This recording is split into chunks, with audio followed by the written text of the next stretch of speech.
Hey everybody, it's Anther and welcome back to Bunka of Kenkyu. Right then, last we left off, our main character, the driver, or well, hired driver, finally decided to show up. I mean, I can't blame him for not wanting to be around Tetsu for that long.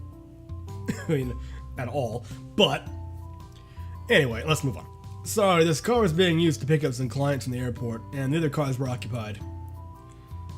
So I had to wait for this car to come back into the motor pool, and that's why I was too late. I'm so sorry for that. That's okay, Lee. You ready? If you are, let's go then. Riveting stuff. Oh, huh. Have you had lunch already, Blee? God, that background noise is deafening me.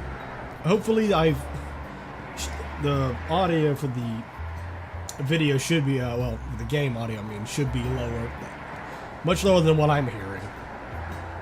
Yes, I have. You? Nope. Do you want me to stop at a restaurant or a food stall? I don't think we have time to do that. Luckily, I have my friend's pie. You want some? No, thank you. I'm full Tetsuo. It's super delicious. Pie susu. Whatever. If you don't want to try, I'm going to scarf these down, so last chance. Go ahead, please. You need it more than I do. Fine. Honestly, I'm glad you refused. Sorry about that. Anyway, yeah. By the way, your sister, Miss I, where is she? She's at home, Blee. I guess she's too lazy to make a trip like this. And your father, is he at home? I don't know. You mean he doesn't know you're coming? What can I say? It's a surprise visit. If I may know, what are you going to Bug for? Nothing, really. Just wanted to ask Dad, about some childhood friends. Maybe he'll recall. You can't ask him by phone? Well, there's another intention, actually. What is it? Nah, it's a secret, Blee.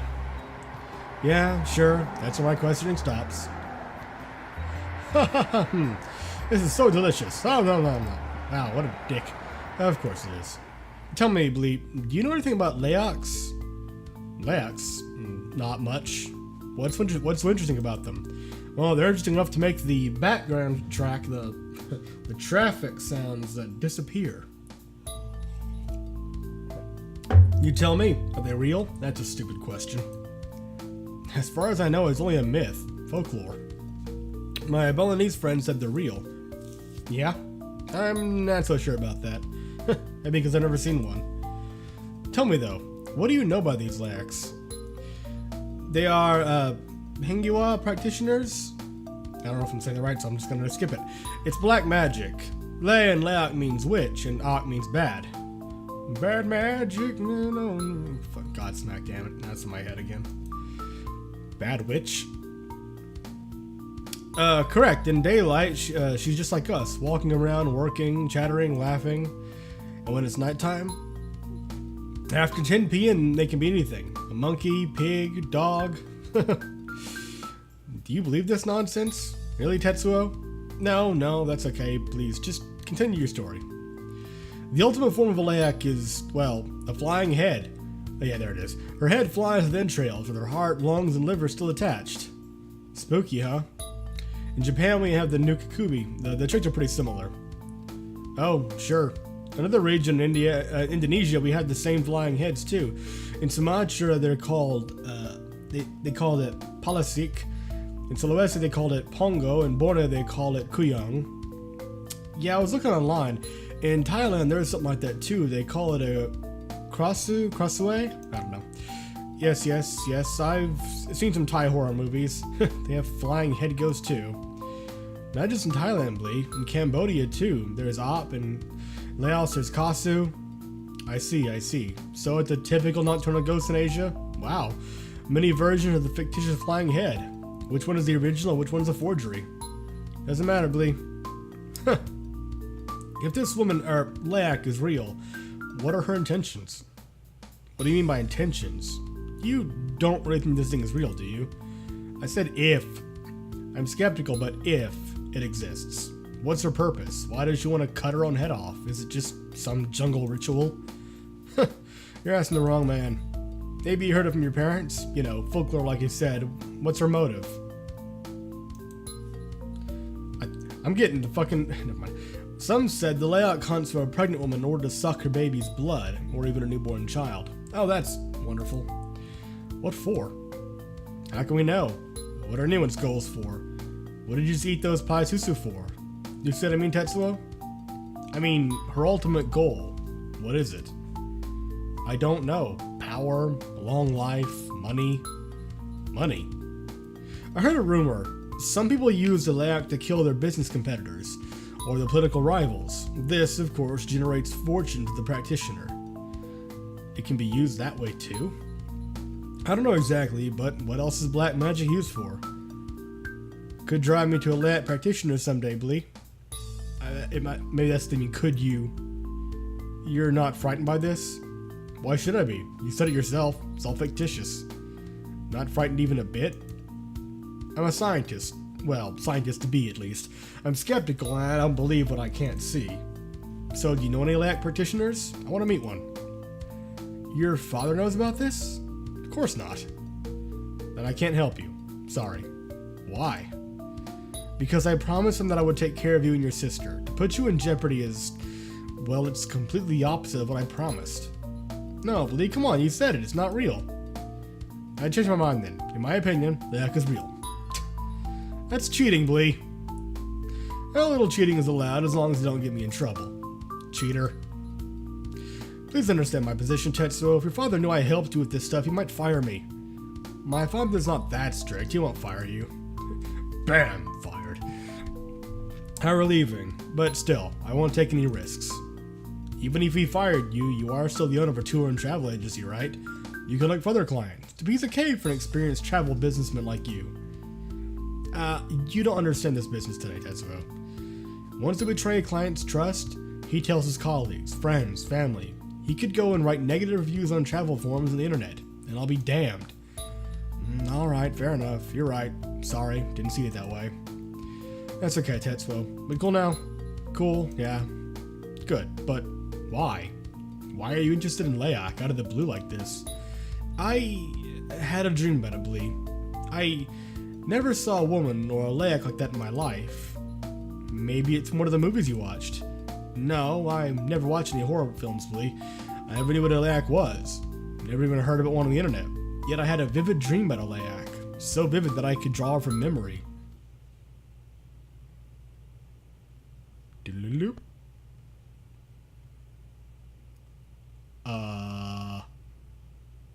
Okay. Someone tapped me on the shoulder gently. I heard them say something, but I couldn't make out what it was they said. Tetsuo? Oh god, it's mine. Anything even worse. Wake up, Tetsuo, we're here. At your father's place? I opened my eyes slowly. Damn, I fell asleep. Again. Maybe my sister was right after all. I always fell asleep too easily. This time I just hope I didn't do it in the middle of our conversation. Blee would be too polite to say anything though, even if I did. Wake up, Tetsuo. I'm not Blee, just still getting my bearings. Bad dream? See the Lady Layak again? No. I rubbed my eyes and glanced to the left. We were already in front of my father's house. Not this time, Blee. Good. Damn, the house is dark. Looks like he's at home. Maybe your father's just asleep? Nah. I opened the car's door and got out. Dad never goes to bed before 11 p.m. His son is the opposite then, falling asleep at the drop of a hat.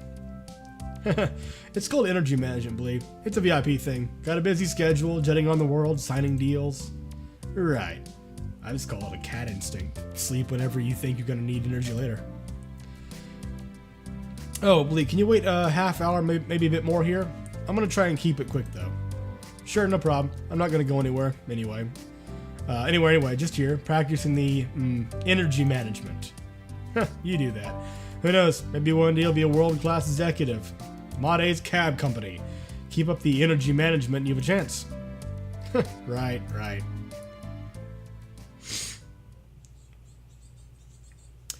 So quiet.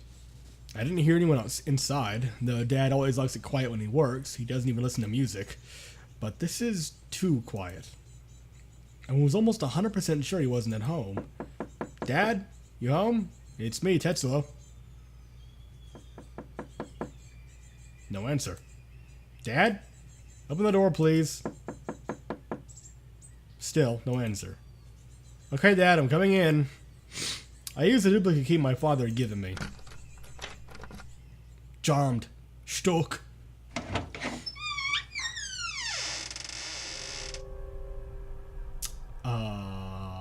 It's completely empty and there's a bunch of paper on the floor. Okay. And why the eerie music? I don't think that an empty room really requires eerie music. Doop, doop, doop, doop. Okay. Plink, plink, plink. The door opened. The sun was just dipping below the horizon, so it was pretty dark inside. Unless this is supposed to be indicative of something creepy about to happen. I don't know. I pushed the door the rest of the way open and stepped inside. My footsteps echoed as my shoes tread across the wooden floor. Dad? Where are you? It was a rhetorical, certainly, because I was sure he wasn't here. I couldn't smell his sake, a rice wine he was fond of. Ever since Mom left him, you'd never find him apart from a bottle of it.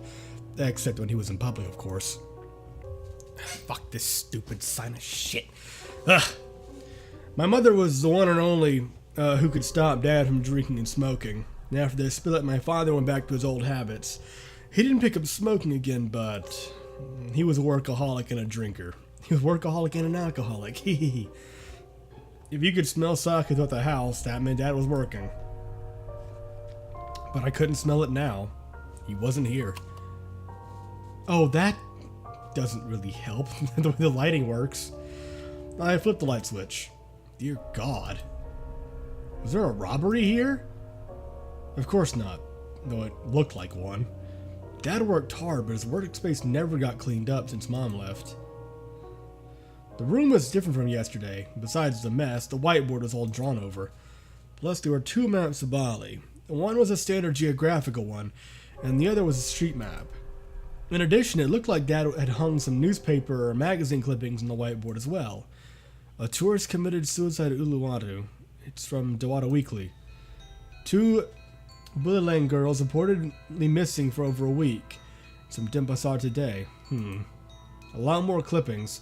Unfortunately, most of them were in Indonesian, which I didn't understand a word of. Wait, this is in English. From Bali Afternoon Newspaper. Archaeologists discovered treasure trove of artifacts deep in the northern Karangasem forest in Bali. Among the treasure was a number of ancient papyrus sheets. Archaeologists from the State University concluded the sheets were part of a form of local written folklore. But villagers in the area warned the artifacts were from the Laot Queen's Necronomicon, a tome regarded by many Balinese to be a source of dark magic. According to folklore, the Queen of the Laots is called Kalonarang. Kalonarang? Kalonarang? I don't know. I'm butchering that almost certainly. Well, I'll be damned. It's about Laok again.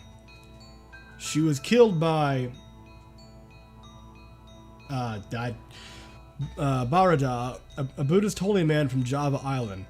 Barada is known as Arya Barad according to the Urare epigraph from the time of the Singarashi kingdom. And since then, the Laox Necronomicon has been lost to time immemorial. I stopped reading. The article went on for quite some time beyond that point, but I figured I'd finish reading it later. For now, I wanted to figure out what this article was, when this article was written. It wasn't new, but certainly not too old. It was dated from about a month ago. Wait a minute. What on earth was Dad doing with these pinned on the whiteboard? Why was my father collecting news like this? Or was the real reason why we moved? Was this the real reason why we moved here? Was this my father's actual research? My father was investigating Laok. I laughed, but if you knew my father, anything was a possibility with him. It was very hard to get him to talk about his research, even if you were close to him. I didn't trust his answers. In cases like this, the line between a lie and a truth would be blurred with him. Better take a picture of this stuff before I go. I could translate it tomorrow. For me tomorrow. Of course, I'll discuss his lie first before doing anything. Damn, 45 p.m. The sky was getting darker and darker with the sun finally beneath the horizon now. I sped up my photographing. I didn't want I to be home alone too long. Done. Okay, let's go home.